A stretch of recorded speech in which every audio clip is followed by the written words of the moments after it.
I'm about to get into the ring with Tony Jeffries.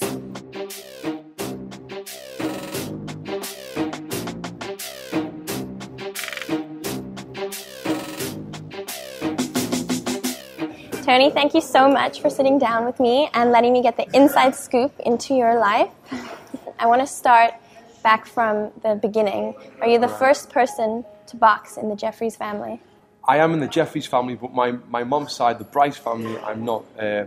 My uncle was a professional fighter, and ever since I was this big, ever since I learned to walk, my granddad had to stand up, teach us how to throw punches, how to box, and my dad was never a boxer, but he was the one who kept me on the straight and narrow, because where I'm from, I mean, I got no good as a kid. I got arrested a couple of times, and if it wasn't for boxing, I would have definitely went down the bad boys road. And my dad dragged us to the gym. He forced us to go to the gym and to fight. If he never, I would never have went. I wanted to retire packing when I was 13 years old. So he really pulled me there, and that's kind of how I got into it. When I was 16, I thought I knew it all. When I was 18, I was an adult. I moved out of my house where I lived with my parents, bought my own house.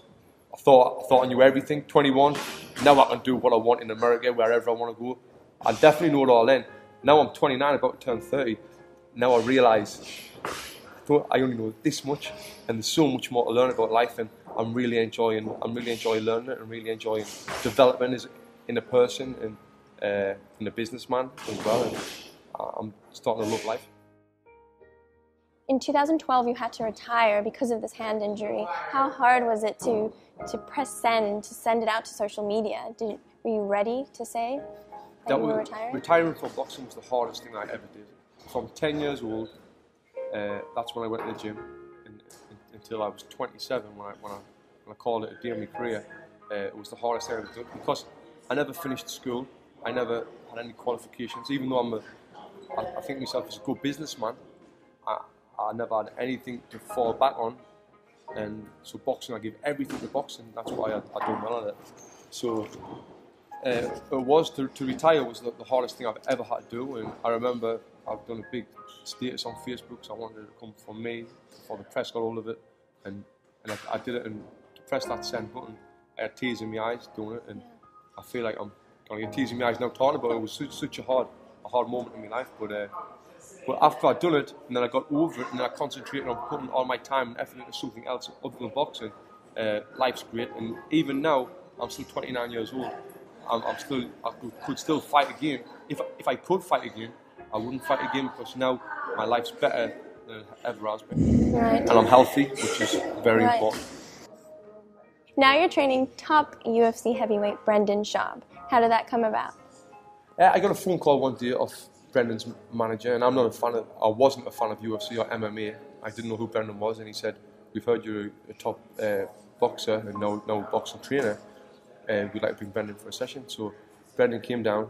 We hit it off straight away, and since then I've called him for 3 fights. We like best friends, we're like brothers over here, and it's great. It's great to know him. It's great for me to learn mixed martial arts as well, because I mean boxing is just the stand-up. All I teach Brendan is the stand-up, but I do his conditioning and other stuff. But it's great. Now I'm a massive fan of that sport other than just boxing. And Brendan's a great guy, and we've got a great relationship. When I first started working with him, he just kind of opened the gym here in Santa Monica. He's a second location in Brentwood now, and he just has a really good work ethic, and his style. He has a very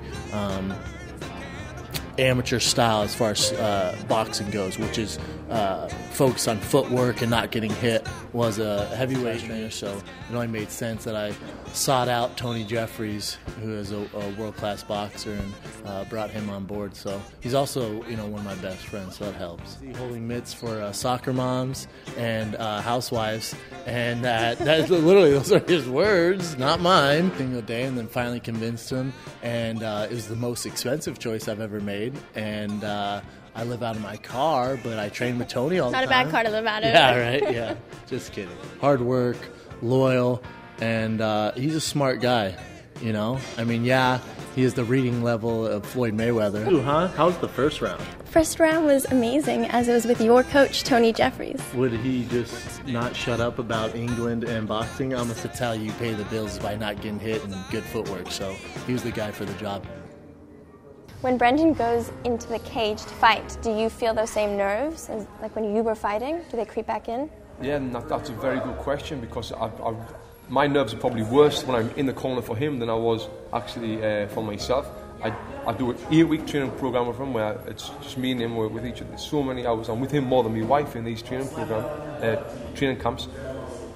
So the nerves get strong, and I get very nervous for him. And the pressure as well. I feel a bit of pressure because I want him to succeed so bad, and so I do feel the pressure, and I just want him to win. I want the best for him. So what are the 3 traits that you think make a champion boxer, mental or physical? Mental, definitely. So you've got mental, talent and heart. You need to have all 3 to become the best. You've got to be mentally strong. You've got to want to do it. You've got to have the heart to do it. You can't quit when it gets hard. And then like dedication as well. You've got to be really dedicated to get to where you want to be the champion. Working out's hard, being a boxer's hard, being anything.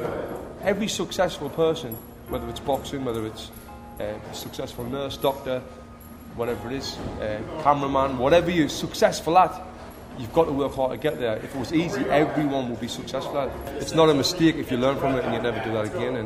And that's what I try to do. Every time I mess up, I'll try and never do that again, even though it's tough. You've got it all. You're an Olympic athlete. You're training UFC fighter Brendan Schaub. You have a baby girl, Jade. You have Box and Burn. I mean, you are just the ultimate accomplishment and inspiration. I thank you. That's a big compliment. Saying I'm an inspiration. I appreciate that. But as for having it all, I haven't got it. I mean, I've got my health, which the health is the most important thing. My family's healthy. But I haven't got it all. I'm not settled. I'll never settle. I'm hungry for more. I've got so many dreams and expectations of myself to do, and until I do them, I'm not going to call myself a success, because I still don't believe I'm successful until I accomplish these things. So what's next for Tony Jeffries? Next, just continuing growing Box and Burn as a brand, continuing building a family, more kids on the way hopefully, and that's it. And the number one goal in life is to be happy. Well, thank you so much for taking the time to answer my questions. It's been an absolute pleasure. Anytime.